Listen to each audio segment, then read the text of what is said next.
అందరికీ నమస్కారం. కామేశ్వరి కిచెన్‌కి స్వాగతం. ఈరోజు మన కామేశ్వరి కిచెన్‌లో స్పెషల్ ఏమిటంటే, ఇది గోదావరి జిల్లాలో అల్లుళ్ళకి స్పెషల్ కూరగా పేరు పొందిన బంగాళాదుంప ఉల్లికారం కూర. అఫ్‌కోర్స్ శాకాహారులకే అనుకోండి. కానీ ఎవరైనా కూడా ఇష్టంగా తినే కొంచెం స్పైసీగా ఉండే కూర ఇది. ఆ కూర ఎలా చేయాలో చెప్పేస్తాను. దానికి ఏమేం కావాలో చెప్తాను. మరి చెప్పే ముందర మీరు మాకు ఛానల్‌కి లైక్ చేసి, కామెంట్ పెట్టి, షేర్ చేయండి. అలాగే మీ మిత్రులందరికి కూడా ఈ కామేశ్వరి కిచెన్‌ని పరిచయం చేయండి. మరి నేను ఈ కూరని ఎలా తయారు చేస్తానో చూస్తారు కదా! చూడండి.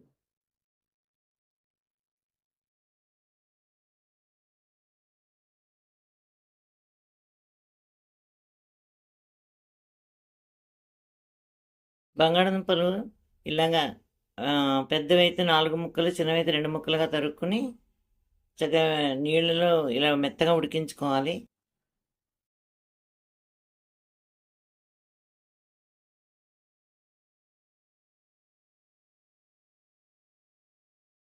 ఈ ఉల్లిపాయ ముక్కలు గ్రైండ్ చేసుకునే ముందర ఇందులో మనం సరిపడా ఉప్పు వేసుకోవాలి. చూడండి,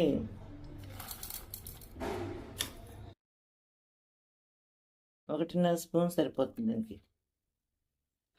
అలాగే కమ్మదనానికి కొద్దిగా జీలకర్ర, 1/2 స్పూన్ జీలకర్ర, కొద్దిగా చింతపండు, కొంచెం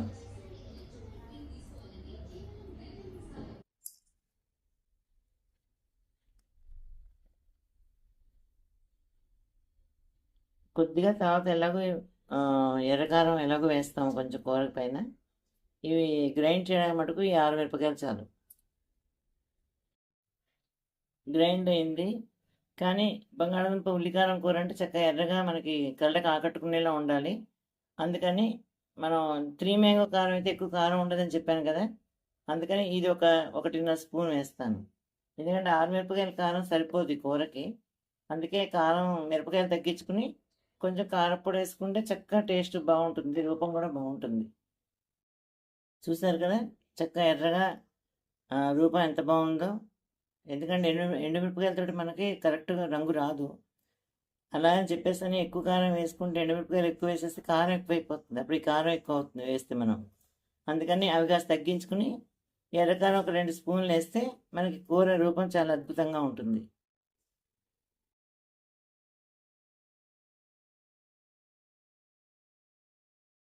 చూసారా, బంగాళదుంపలు ఉడికిపోయాయి. వాటి తొక్కు తీసేసి చక్కగా ముక్కలు అంటే మరి పెద్దగా కాకుండా చిన్నగా కాకుండా సమానంగా తరుక్కోవాలి. వేపుడులాగా చిన్నగా తరగకూడదు. అలా అని చెప్పి దుంపలు పడంగా వేస్తే కూడా కష్టం. బేబీ పొటాటోస్ దొరుకుతాయి కదా మనకి, చిన్నవి. అవి మనకు ఓపిక ఉంటే కనుక ఉడకబెట్టి ఒలిచి అవి వేయించుకుంటే చాలా బాగుంటుంది కూరలో. మన ఓపిక అనుకోండి. అలా లేకపోతే ఇది ఇంకా తొందరగా కావాలనుకుంటే ఇలా పెద్ద బంగాళదుంపల్ని ఇలా చేసుకోవచ్చు మనం. బంగాళదుంప ఉల్లికారం కూర తయారు చేసుకుందాం. ముందుగా మనం స్టవ్ వెలిగించుదాం. ఈ కూరకి మనకి ఫ్రై ప్యాన్ కావాలి.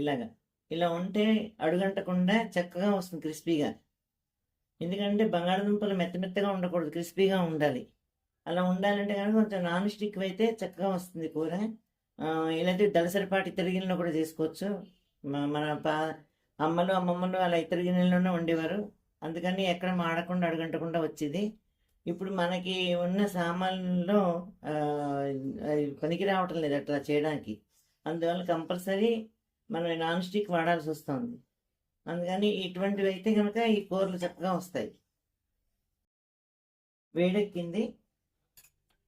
ఇంకొక మాట, ఈ కూరకి నూనె మటుకు చాలా చక్కగా పడుతుందండి. ఎందుకంటే వెయ్యాలి, కొన్ని వేసే వాటిల్లో వేయకపోతే ఆ టేస్ట్ రాదు. ఇప్పుడు చూడండి, బంగాళదుంప ముక్కలు క్రిస్పీగా వేగాలంటే కనుక ఈ నూనె 2 స్పూన్లతో వేస్తుంటే ఇది 2 స్పూన్ల నూనె పడుతుంది. ఈ పెద్ద స్పూన్, జంబో స్పూన్ ఇది. ఇందులో అంటే 4 స్పూన్లు వేసానమాట లెక్క.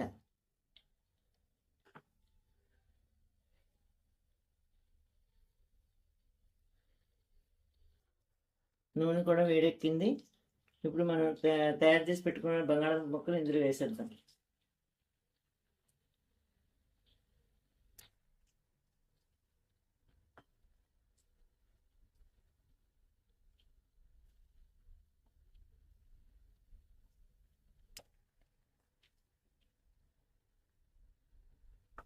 మూత పెట్టక్కర్లేదు దీనికి, ఎందుకంటే క్రిస్పీగా వేగాలి కాబట్టి చక్కగా నూనెలో వేగితేనే బాగా అతుక్కోకుండా చక్కగా వస్తుంది. ఎక్కడైనా పెద్ద ముక్కలు ఉంటే ఇలా వాటిని కొంచెం చిన్న ముక్కలుగా చేసేసుకోవచ్చు.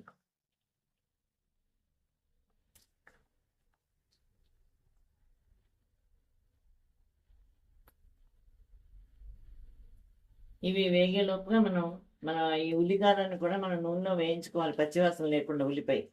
ఎందుకంటే ఇవి బాగా వేగితే కానీ మనం మసాలా అందులో వేయకూడదు, తరిగి చేసి పెట్టుకున్న ఉల్లికారం. అందుకోసం ఇవి క్రిస్పీగా వేగే లోపుగా ఆ ఉల్లికారం కూడా మనం నూనెలో వేయించేసుకుందాం. పక్క స్టవ్ కూడా వెలిగించుకుందాం.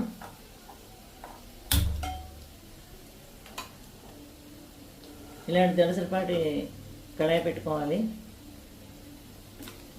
ఇటు బంగాళదుంప ముక్కలు వేగుతున్నాయి, అటు మనం ఉల్లికారం వేయించుకుంటాం.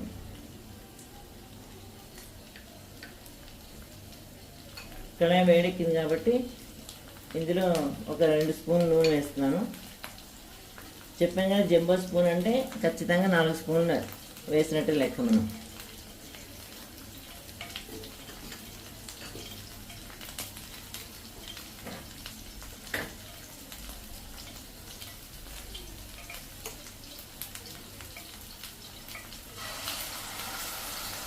ఈ మనం చేసి పెట్టుకున్న ఉల్లి మసాలా అంతా కూడా చక్కగా ఇలా పచ్చివాసన లేకుండా ఫ్రై అవ్వాలి నూనెలో.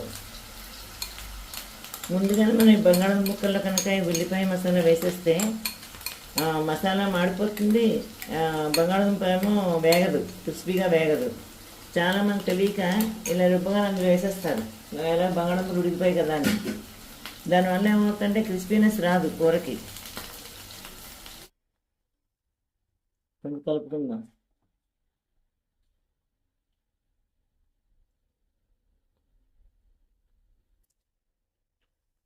మనకి ఉల్లిపాయ మసాలా వేగుతుంది మంచిగా, పచ్చివాసన పోవాలి మొత్తం.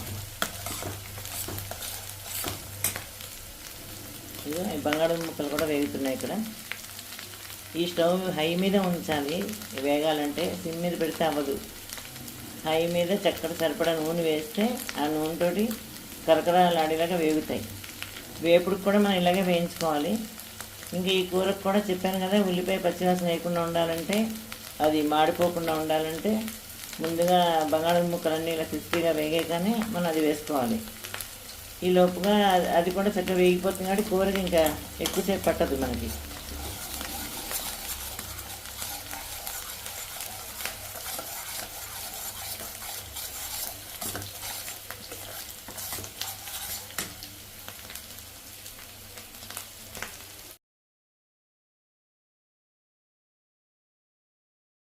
చూసారు కదా, ఉల్లిపాయ మసాలా వేగిపోయింది, అలాగే బంగాళదుంప ముక్కలు కూడా వేగిపోయాయి. ఇప్పుడు ఈ స్టవ్ కట్టేస్తాను.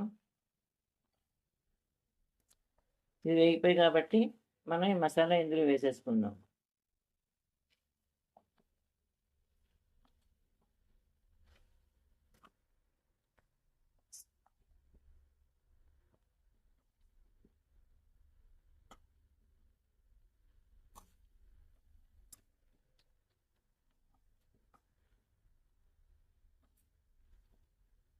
కూర కలుపుదాం మంచిగా.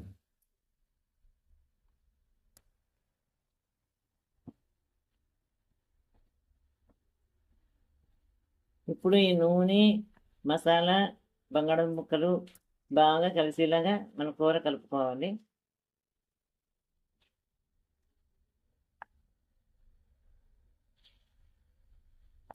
కూర రూపం చూడండి ఎంత బాగుందో, కంటికింపుగా. కంటికింపుగా ఉంటే తప్ప మనకి నోటికింపు కాదు, పెద్దవాళ్ళు చెప్పిన మాట. ఇంకొక 5 నిమిషాలు అలా ఉంచుదాం. చూసారా, కూర నూనెతో చెత్తులాడితే ఎంత బాగైందో. ఇది మన గిన్నెలోకి తీసేసుకుందాం. తీసేసుకుని ఎప్పట్లాగే ఫ్రెష్గా తాజాగా ఉండేలాగా కొంచెం పోపు వేయించి కలుపుకుందాం, చాలా బాగుంటుంది. ముందు గిన్నెలోకి తీసేస్తాను ఇది.